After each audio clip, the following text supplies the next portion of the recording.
Hi hello welcome back to my YouTube channel. ತಮ್ಮನೇಲಿ ನೋಡಿದ್ರಲ್ಲ, ಮೊನ್ನೆ ನಾನು ಗುಡಿಬಂಡೆಗೆ ಹೋಗಿದ್ದೆ. ಗುಡಿಬಂಡೆಯಲ್ಲಿ ನಮ್ಮವರು ರಿಲೇಷನ್ಸ್ ಇದ್ದಾರೆ. ಅಲ್ಲಿಗೆ ಹೋಗಿದ್ನಲ್ಲ ಅಂತ ಅಂದ್ಬಿಟ್ಟು ಹಾಗೆ ಫೋಟೋನ ನೋಡ್ಕೊಂಡು ಬಂದಿದ್ದೆ. ಅದಕ್ಕೆ ಅದನ್ನು ನಿಮ್ಮ ಹತ್ರ ಶೇರ್ ಮಾಡೋಣ ಅಂತ ಅಂದ್ಕೊಂಡಿದ್ದೀನಿ. ವೀಡಿಯೋನ ಕಂಪ್ಲೀಟಾಗಿ ನೋಡಿ ಆಯಿತಾ. ಹಾಗೆ ವೀಡಿಯೋಗೆ ಒಂದು ಲೈಕ್ ಕೊಡಿ, ಚಾನಲ್ಗೂ ಕೂಡ ಸಬ್ಸ್ಕ್ರೈಬ್ ಮಾಡ್ಕೊಳ್ಳಿ. ಹೆಂಗಿತ್ತು ವೀಡಿಯೋ ಅನ್ನೋದನ್ನು ಹೇಳೋದನ್ನು ಮರಿಬೇಡಿ.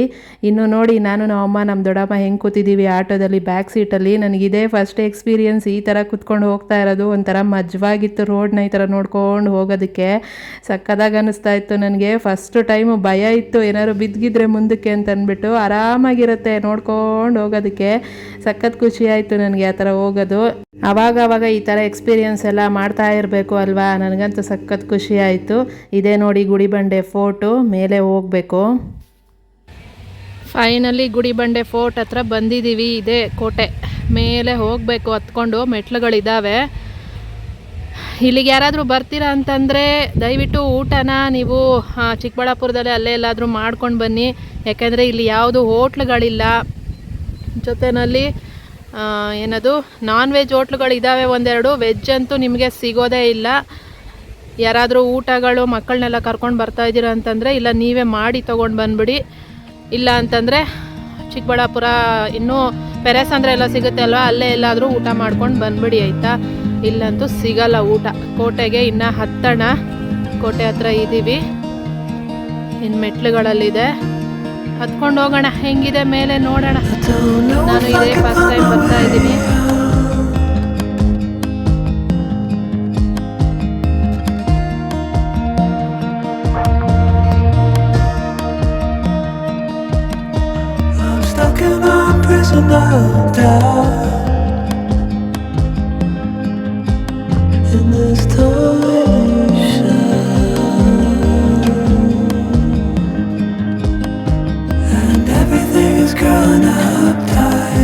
ಇನ್ನು ನಾವು ಮೆಟ್ಲುಗಳನ್ನ ಹತ್ಕೊಂಡು ಮೇಲೆ ಹೋಗ್ಬೇಕಾಗತ್ತೆ. ಇವಾಗೇನು ಕಾಣಿಸ್ತಾ ಇದೆಯಲ್ಲ ಮೆಟ್ಲು, ಈ ಥರ ಮೇಲೆ ಹೋಗ್ತಾ ಇರಲ್ಲ. ಸ್ವಲ್ಪ ಜಾಸ್ತಿ ಕಲ್ಲು ಥರನೇ ಇರುತ್ತೆ, ದಪ್ಪ ಕಲ್ಲುಗಳ ಥರ. ಅದ್ರ ಮೇಲೆ ಹತ್ಕೊಂಡು ಹೋಗ್ಬೇಕಾಗತ್ತೆ. ಮಕ್ಕಳುಗಳನ್ನೆಲ್ಲ ಕರ್ಕೊಂಬಂದಾಗ ಸ್ವಲ್ಪ ಹುಷಾರಾಗಿ ಓಡಾಡಿದ್ರೆ ಒಳ್ಳೆಯದು. ಇನ್ನು ಮೇಲೆ ನಮ್ಮ ದೊಡ್ಡಮ್ಮ ಅಮ್ಮ ಏನೂ ಬರಲಿಲ್ಲ. ನಮ್ಮ ರಿಲೇಷನ್ ಹುಡುಗನ ಕರ್ಕೊಂಡು ನಾನು ಮೇಲೆ ಹೋಗಿ ನೋಡ್ಕೊಂಡು ಬಂದಿದ್ದು ಆಯಿತಾ.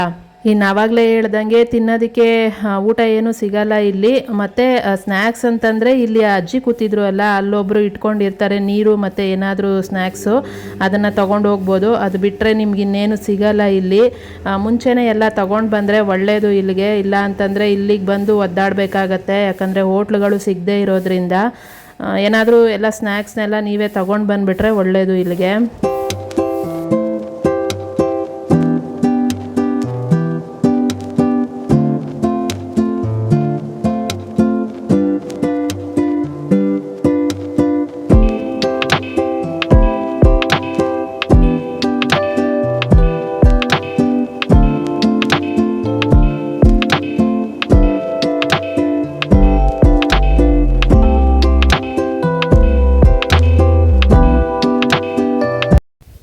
ಈ ಥರ ಇದೆ ನೋಡಿ ಎಂಟ್ರಿ. ಇಲ್ಲಿ ಸಖತ್ತಾಗಿದೆ ಅಲ್ಲ. ಒಂದು ಬಂಡೆ ಕೆಳಗಡೆ ದಾರಿ ಇದೆ.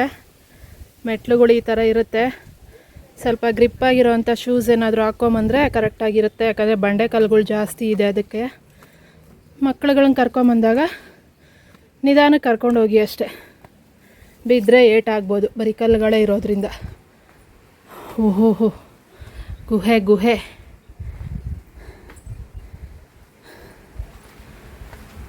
ಹಿಂಗಿದೆ ಎಂಟ್ರಿ. ಒಬ್ಬೊಬ್ಬರೇ ಬಂದರೆ ಸ್ವಲ್ಪ ಭಯ ಆಗುತ್ತೆ. ಫ್ರೆಂಡ್ಸ್ ಜೊತೆ ಗ್ರೂಪಲ್ಲಿ ಬಂದರೆ ಸ್ವಲ್ಪ ಚೆನ್ನಾಗಿರುತ್ತೆ ಅಂತ ಹೇಳ್ಬೋದು. ಯಾಕಂದರೆ ತುಂಬ ಜನ ಇರಲ್ಲ ಇಲ್ಲಿ. ತುಂಬ ಜನ ಏನು ಬರಲ್ಲ. ಅವಾಗವಾಗ ಅಥವಾ ಸಂಡೇ ಟೈಮಲ್ಲೆಲ್ಲ ಅಲ್ಲಿ ಹೇಳಿದ್ದು, ಅವರು ಕೆಳಗಡೆ ಇದ್ದವರು ಹೇಳಿದ್ದು, ಸಂಡೇ ಟೈಮಲ್ಲಿ ಅಂದರೆ ಒಂದು ಸ್ವಲ್ಪ ಜನ ಬರ್ತಾರೆ. ನಾರ್ಮಲಾಗಿ ತುಂಬ ಕಮ್ಮಿ ಜನನೇ ಬರೋದು ಇಲ್ಲಿಗೆ ಅಂತಂದ್ಬಿಟ್ಟು. ಹಾಗಾಗಿ ನೋಡ್ತಾ ಇದ್ದೀರಾ, ತುಂಬ ಏನು ಜನ ಕಾಣಿಸಲ್ಲ ಯಾರು ಕೂಡ. ಬಂದಾಗ ಸ್ವಲ್ಪ ಜೊತೆಯಲ್ಲಿ ಗ್ರೂಪ್ ಥರ ಬಂದರೆ ಒಳ್ಳೆಯದು. ಒಬ್ಬರು ಇಬ್ಬರು ಬಂದರೆ ಸ್ವಲ್ಪ ಭಯ ಆಗ್ಬೋದು. ಇನ್ನು ಈ ಕೋಟೆಗೆ ಹಿಸ್ಟ್ರಿ ಕೂಡ ಇದೆ. ಈ ಕೋಟೆನ 17th ಸೆಂಚುರಿನಲ್ಲಿ ಬೋರೇಗೌಡ ಅನ್ನೋರು ಕಟ್ಟಿಸಿರೋದು ಅಂತ ಹೇಳ್ತಾರೆ. ಬೋರೇಗೌಡನೋ ಬೈರೇಗೌಡನ ಹೆಸರು ಸರಿಯಾಗಿ ಗೊತ್ತಿಲ್ಲ. ನಾನು ಬೇರೆ ವಿಡಿಯೋ ನೋಡಿದ್ದು, ನನಗೂ ಅಷ್ಟಾಗಿ ಗೊತ್ತಿಲ್ಲ ಹಿಸ್ಟ್ರಿ ಇದ್ರ ಬಗ್ಗೆ. ಆದರೆ ಒಬ್ಬ ರಾಜ ಕಟ್ಟಿಸಿದ್ದೆ ಇದನ್ನು. ಕೈದಿಗಳ ವಿಚಾರಣೆಗೋಸ್ಕರ ಕಟ್ಟಿಸಿದ್ದು ಅಂತ ಹೇಳ್ತಾರೆ. ಕೈದಿಗಳ ವಿಚಾರಣೆಗೋಸ್ಕರನೇ ಇಷ್ಟು ದೊಡ್ಡ ಕೋಟೆನ ಕಟ್ಟಿಸಿದ್ದಾರೆ ಅಂತಂದರೆ ಇನ್ನು ಹೆಂಗಿರುತ್ತೆ ಆ ಕಾಲದಲ್ಲಿ ಅಲ್ವಾ. ತುಂಬ ಚೆನ್ನಾಗಿದೆ ಮಾತ್ರ. ಮೇಲ್ಗಡೆ ಒಂದು ನೀರಿಂದು ಕೊಳ ಕೂಡ ಇದೆ. ಯಾರಾದರೂ ಹೋದಾಗ ಸ್ವಲ್ಪ ಹುಷಾರಾಗಿರಬೇಕು, ಯಾಕಂದರೆ ಮೇಲೆ ಗಾಳಿ ತುಂಬ ಬೀಸುತ್ತೆ. ಆ ಕೊಳದ ಹತ್ರ ಹೋದಾಗೆಲ್ಲನೂ ಸ್ವಲ್ಪ ಹುಷಾರಾಗಿರಿ. ಮೇಲೆ ಹೋದಾಗಲೂ ಅಷ್ಟೇನೆ ಹುಷಾರಾಗಿರಬೇಕು. ಮಕ್ಕಳುಗಳನ್ನ ಕರ್ಕೊಂಡು ಹೋದವರು ಅಷ್ಟೇನೆ ಸ್ವಲ್ಪ ಹುಷಾರಾಗಿರಿ. ಮೇಲಿಂದ ನೋಡೋವಾಗೆಲ್ಲನೂ ಅಷ್ಟೇನೆ ಏನಾದ್ರು ಹೆಚ್ಚು ಕಡಿಮೆ ಆಯಿತು ಅಂತಂದರೆ ಕಷ್ಟ ಆಗುತ್ತೆ. ಗಾಳಿ ತುಂಬ ಬೀಸುತ್ತೆ, ನಿಂತ್ಕೊಳ್ಳೋಕ್ಕೂ ಆಗಲ್ಲ, ಆ ಥರ ಬೀಸುತ್ತೆ. ಹಾಗಾಗಿ ಸ್ವಲ್ಪ ಹುಷಾರಾಗಿ ಇರಬೇಕು. ಇದು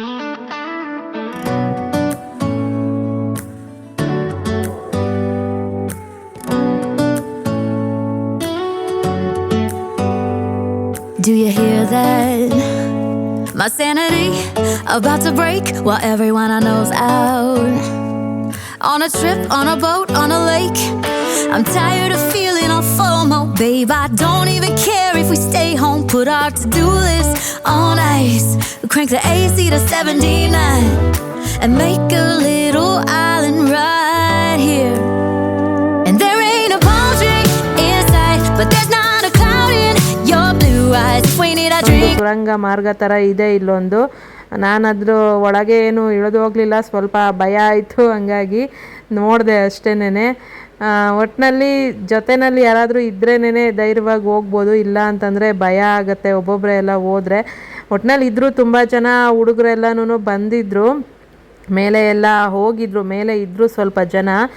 ಮತ್ತು ನಾವು ವಾಪಸ್ ಇಳಿದು ಬರೋವಾಗಲೂ ಕೂಡ ಒಂದಷ್ಟು ಜನ ಬರ್ತಾಯಿದ್ರು, ಇನ್ನೂ ಆವಾಗ ನೋಡೋದಕ್ಕೆ ಅಂತ ಬರ್ತಾಯಿದ್ರು. ಇಲ್ಲಿ ಏನಿದು ಕ್ಲೋಸಿಂಗ್ ಟೈಮು ಆ ಥರ ಏನೂ ಇರಲ್ಲ, 24 hours ಓಪನ್ ಇರುತ್ತೆ. ಇದು ಯಾವಾಗ ಬೇಕಾದರೂ ಬರ್ಬೋದು ಅಂತ ಅಂದ್ಬಿಟ್ಟು ನೈಟ್ ಟೈಮಲ್ಲೆಲ್ಲ ಹೋಗ್ತಿರ್ತಾರೆ ಮೇಲೆ ಅಂತ ಹೇಳ್ತಿದ್ರು ಹುಡುಗರು. ಅಲ್ಲಿದ್ದು ಹುಡುಗರು, ಚಿಕ್ಕ ಚಿಕ್ಕ ಹುಡುಗರು ಮೇಲೆ ಹೋಗ್ತಾರೆ ನೈಟ್ ಟೈಮಲ್ಲೆಲ್ಲ ಅಂತ ಅಂದ್ಬಿಟ್ಟು.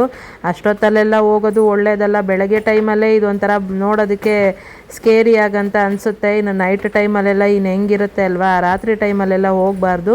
ಒಟ್ಟಿನಲ್ಲಿ 24 hours ಓಪನ್ ಇರುತ್ತೆ ಅಂತ ಗೂಗಲಲ್ಲಿ ಇತ್ತು, ಆಯಿತಾ.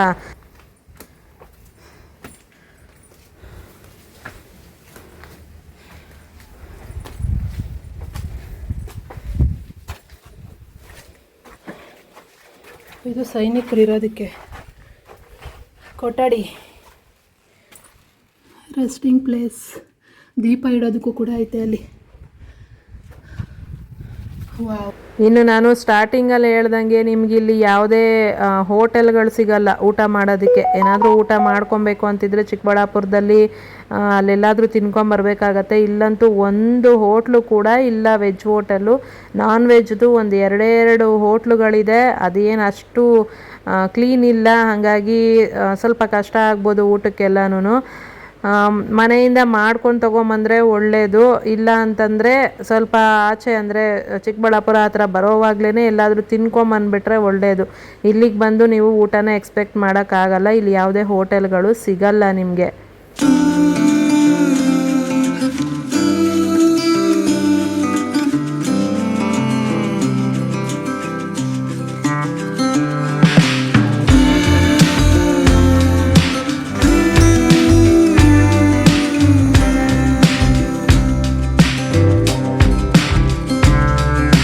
ಇನ್ನು ಇದೇ ಟಾಪು, ಅದ್ರ ಮೇಲೆ ಹೋಗಬೇಕಾಗತ್ತೆ. ಅದ್ರ ಮೇಲೆ ಹೋದ್ವಿ ಅಂತಂದರೆ ಅದೇ ಟಾಪು.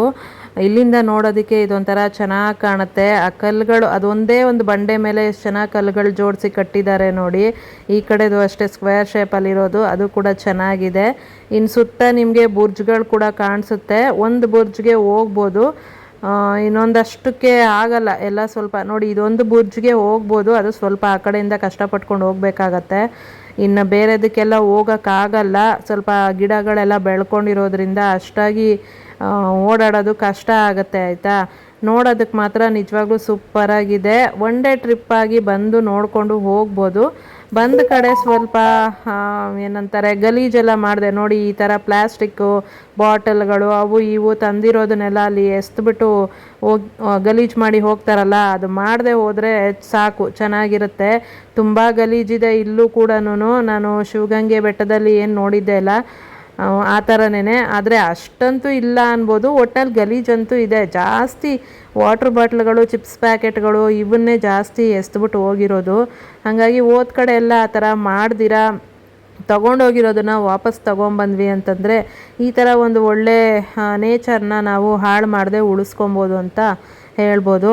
ಇದಂತೂ ನನಗೆ ತುಂಬ ಇಷ್ಟ ಆಯಿತು. ಈ ಜಾಗ ನೋಡೋದಕ್ಕೆ ಸಕ್ಕದಾಗಿ ಕಾಣಿಸ್ತಾ ಇತ್ತು.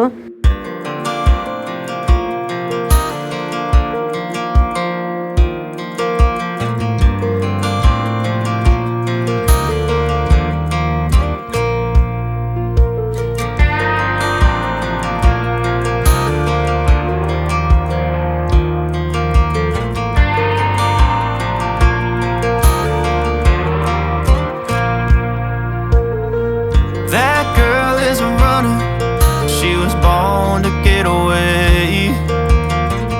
Hear that too. ನೋಡಿ, ಇದೇ ನೀರಿನ ಕೊಳ.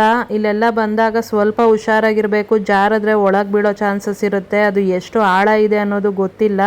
ನೋಡಿ, ತುಂಬಾ ಒಂಥರ ಭಯ ಆಗುತ್ತೆ ಹತ್ರ ಹೋಗೋದಕ್ಕೆ. ಗಾಳಿ ಎಷ್ಟು ಬೀಸ್ತಾ ಇದೆ ಅಂತ ಇದು ನೀರು ನೋಡಿದ್ರೇ ಗೊತ್ತಾಗ್ತಿದೆ ಅಲ್ಲ, ಅಷ್ಟು ಗಾಳಿ ಬೀಸ್ತಾ ಇದೆ. ಇದೇ ಟಾಪು. ಇನ್ನೇನು ಬಂದ್ವಿ ಮೇಲೆ. ಇದು ಈ ಕಡೆ ಸೈಡಲ್ಲಿ ಏನು ಕಾಣ್ತಿದೆ ಅಲ್ಲ, ಮಂಟಪ ಥರ ಒಂದು, ಅದೇ ಕೈದಿಗಳನ್ನ ಇಡೋದಕ್ಕೆ ಕಟ್ಟಿರೋದು ಅಂತ ಹೇಳ್ತಾರೆ. ಇದು ಶಿವ ಟೆಂಪಲ್ ಇದೆ ಅಲ್ಲಿ. ದೇವಸ್ಥಾನ ಬಾಗಿಲು ತೆಗ್ದಿರಲಿಲ್ಲ. ನೋಡಿ, ಇದ್ರೊಳಗಡೆ ಎಲ್ಲ ಹಸುಗಳನ್ನ ಕಟ್ಟಾಕ್ತಾ ಇದ್ದಾರೆ. ಅದು ಹೆಂಗೆ ಅಲ್ಲಿಂದ ಮೇಲೆ ಕರ್ಕೊಂಬರ್ತಾರೆ ಹಸುಗಳನ್ನ ಗೊತ್ತಿಲ್ಲ. ಇಲ್ಲೆಲ್ಲ ಹಸುಗಳನ್ನ ಕಟ್ಟಾಕಿದ್ದಾರೆ. ಹಸು ಸಗಣಿ ಇತ್ತು. ಹಾಗಾಗಿ ಎಷ್ಟು ಇದ್ರಲ್ಲಿ ಕಟ್ಟಿದ್ದಾರೆ, ಭಯ ಆಗುತ್ತೆ ನೋಡೋದಕ್ಕೆ. ಒಬ್ಬರೇ ಒಳಗಡೆ ಹೋಗಿ ನಾನು ಹಂಗೆ ನೋಡ್ಕೊಂಡು ಬಂದುಬಿಟ್ಟೆ. ಈ ಥರ ಇದೆ. ಈ ಥರ ಇದ್ದರೆ ಯಾವ ಕಳ್ಳ ಕೂಡ ಎಲ್ಲಿಂದನೂ ಓಡೋಗಲ್ಲ ಅಂತ ಅನಿಸುತ್ತೆ. ಗೊತ್ತಿಲ್ಲ, ನನಗೂ ಕ್ಲಿಯರಾಗಿ ಗೊತ್ತಿಲ್ಲ. ಯಾರಿಗಾದರೂ ಗೊತ್ತಿದ್ದರೆ ಕಮೆಂಟಲ್ಲಿ ಹೇಳಿ ಅದೇನು ಅಂತ. ಇನ್ನು ಅದಾದಮೇಲೆ ಇಲ್ಲಿ ಕೋತಿಗಳು ಕೂಡ ತುಂಬ ಇದ್ದಾವೆ. ಸ್ವಲ್ಪ ಹುಷಾರಾಗಿ ಇರಬೇಕು. ಏನಾದ್ರು ತೊಗೊಂಡೋಗಿದ್ರೆ ಬ್ಯಾಗ್ಗೆ ಎಗರ್ತವೆ ಕಿತ್ಕೊಳ್ಳೋದಕ್ಕೆ. ಹುಷಾರಾಗಿರಬೇಕು ಕೋತಿಗಳ ಹತ್ರ. ಇನ್ನು ಟೆಂಪಲ್ ಹೇಳ್ದಂಗೆ ಓಪನ್ ಇರಲಿಲ್ಲ. ಶಿವನ್ ಟೆಂಪಲ್ ಅಂತೆ ಅದು. ಒಳಗಡೆ ಹೆಂಗಿದೆ ಏನೂ ಗೊತ್ತಿಲ್ಲ, ಯಾಕಂದರೆ ಡೋರ್ ಕ್ಲೋಸ್ ಆಗಿತ್ತು. ಆಚೆಯಿಂದ ಮಾತ್ರ ನೋಡಿದ್ವಿ. ಅದರ ಎದುರುಗಡೆ ಒಂದು ಏನೋ ಕಂಬ, ನಂದಿ ಸ್ತಂಭ ಏನೋ ಇತ್ತು, ದೀಪಸ್ತಂಭ. ಅದು ತುಂಬ ಹಳೆಯದು. ಅದ್ರ ಮೇಲಿರೋ ಡಿಸೈನ್ಗಳು ಅಷ್ಟೇ ಸಖತ್ತಾಗಿತ್ತು. ಬೇಡರ ಕಣ್ಣಪ್ಪ ಏನು ಇದೆ ಚಿತ್ರ, ಅದನ್ನೆಲ್ಲನೂ ಅದ್ರ ಮೇಲೆ ಬಿಡಿಸಿದ್ರು. ನೋಡೋದಕ್ಕೆ ತುಂಬ ಚೆನ್ನಾಗಿತ್ತು. ಈ ಕಡೆಯಿಂದ ವ್ಯೂ ಕೂಡ ನೋಡೋದಕ್ಕೆ ಸಕ್ಕತ್ತಾಗಿ ಕಾಣುತ್ತೆ. ಸ್ಟಾರ್ಟಿಂಗಲ್ಲಿ ಹತ್ತಾ ಇರೋವಾಗ ಏನು ಎಂಟ್ರಿ ಇದೆ, ಆ ಕಡೆಯಿಂದ ನೋಡಿದ್ರೆ ಬರೀ ಊರೇ ಕಾಣಿಸುತ್ತೆ, ಮನೆಗಳೇ ಕಾಣುತ್ತೆ. ಈ ಕಡೆ ಪೀಕ್ ಅಂದರೆ ಮೇಲೆ ಬಂದುಬಿಟ್ಟು ಹಿಂದೆಗಡೆ ಸೈಡಲ್ಲಿ ಏನು ನೋಡ್ತೀವಿ ಅಲ್ಲ, ಇದು ಇಲ್ಲಿ ಮಾತ್ರ ಫುಲ್ಲು ಬೆಟ್ಟಗಳೇ ಕಾಣಿಸುತ್ತೆ ಸುತ್ತನೂ. ಇನ್ನು ಕೆಳಗಡೆ ಎಲ್ಲ ಜಮೀನುಗಳು ಕಾಣ್ತಾ ಇರುತ್ತೆ. ನೋಡೋದಕ್ಕೆ ತುಂಬ ಚೆನ್ನಾಗಿತ್ತು. ಮೇಲಿಂದ ನೋಡೋದಕ್ಕೆ ಒಂಥರ ಸಖತ್ತಾಗಿ ಅನ್ನಿಸ್ತಾ ಇತ್ತು. ನನಗಂತೂ ಸಖತ್ ಇಷ್ಟ ಆಯಿತು ಇದು.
ಇನ್ನಿದು ಗುಡಿಬಂಡೆ ಫೋರ್ಟ್ದು ಬ್ಯೂಟಿಫುಲ್ ವ್ಯೂ. ಮೇಲಿಂದ ನೋಡೋದಕ್ಕೆ ಹಿಂಗಿರುತ್ತೆ.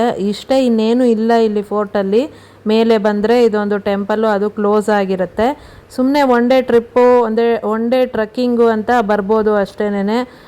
ಬಂದು ಒನ್ ಡೇ ಟೈಮ್ ಸ್ಪೆಂಡ್ ಮಾಡಿಕೊಂಡು ಹೋಗ್ಬೋದು. ಒಂದು ಸ್ವಲ್ಪ ಹೊತ್ತಿದ್ದು ನೆಮ್ಮದಿಯಾಗಿ ಕೂತ್ಕೊಂಡು ಏನಾದ್ರು ತಂದಿದ್ರೆ ತಿಂದ್ಬಿಟ್ಟು ಹೋಗ್ಬೋದು. ಈ ಕಡೆ ಒಂದು ಎದುರುಗಡೆ ಬುರ್ಜ್ ಕಾಣಿಸ್ತಿತ್ತಲ್ಲ, ಅದ್ರ ಮೇಲಿಂದ ಇವಾಗ ಒಂದು ವ್ಯೂ ತೋರಿಸ್ತೀನಿ ನೋಡಿ. ಕೋಟೆದು ಎಷ್ಟು ಚೆನ್ನಾಗಿ ಕಾಣುತ್ತೆ ಅಂತ ಅಂದ್ಬಿಟ್ಟು ಸಕ್ಕತ್ತಾಗಿದೆ. ನಂಗೆ ಸಖತ್ ಇಷ್ಟ ಆಯಿತು ಮೇಲೆಯಿಂದ ನೋಡೋದಕ್ಕೆ. ಇಷ್ಟೇ ಇದು ಕೋಟೆ, ಇನ್ನೇನು ಇಲ್ಲ ಇಲ್ಲಿ. ಇವತ್ತಿನ ವಿಡಿಯೋ ಕೂಡ ಇಷ್ಟೇನೆ. ಇದು ಕೋಟೆ, ಅದನ್ನ ಕೆಳಗಡೆ ಇಳಿದು ಹೋದರೆ ಆ ಕಡೆ ಒಂದು ಇದಿದೆ ವ್ಯೂ ಪಾಯಿಂಟ್ ನೋಡೋದಕ್ಕೆ. ಏನೂ ಇಲ್ಲ, ಸೈನಿಕರು ಏನಾದರೂ ಇದ್ದರೆ ಆ ಕಡೆ ಹೋಗಿ ಇಲ್ಲಿ ನಿಂತ್ಕೊಂಡು ನೋಡ್ತಿದ್ರು ಅಂತ ಅನಿಸುತ್ತೆ ಅಷ್ಟೇನೆ. ಆ ಕಡೆ ಯಾರಾದರೂ ಬರ್ತಾರಾ ಇಲ್ವಾ ಅಂತ, ಅಷ್ಟು ಬಿಟ್ಟು ಇನ್ನೇನಿಲ್ಲ ಅಲ್ಲಿ. ಇಷ್ಟೇನೆ ಕೋಟೆ ಹಿಂಗಿದೆ. ಇನ್ನು ಇವತ್ತಿನ ವಿಡಿಯೋ ಕೂಡ ಇಷ್ಟೇನೆ. ಇಷ್ಟ ಆಗಿದೆ ಅಂತ ಅಂದ್ಕೊಂಡಿದ್ದೀನಿ. ಹೆಂಗೆ ಅನ್ನಿಸ್ತು ಅಂತ ಕಮೆಂಟ್ ಮಾಡಿ ಹೇಳಿ ಆಯಿತಾ. ಇನ್ನು ನೆಕ್ಸ್ಟ್ ವಿಡಿಯೋದಲ್ಲಿ ಸಿಗ್ತೀನಿ. ಅಲ್ಲಿ ತನಕ ನನ್ನ ಮಿಸ್ ಮಾಡ್ಕೊತಾ ಇರಿ. ಇನ್ನು ನೆಕ್ಸ್ಟ್ ವಿಡಿಯೋ ನೋಡೋಣ. ಇನ್ನೂ ಒಂದೆರಡು ಕಡೆ ಹೋಗೋದಿದೆ ಫಂಕ್ಷನ್ಗಳಿಗೆ ಹೋದಾಗ ಹಾಗೆ ಅಲ್ಲಿರೋ ಜಾಗನೂ ಕೂಡ ವಿಡಿಯೋ ಮಾಡ್ಕೊಂಡು ಬರ್ತೀನಿ. ನಿಮ್ಮ ಹತ್ರನೂ ಕೂಡ ಶೇರ್ ಮಾಡ್ಕೊತೀನಿ. Thank you so much. Next ವಿಡಿಯೋದಲ್ಲಿ ಸಿಗ್ತೀನಿ. ಬಾಯ್ ಬಾಯ್.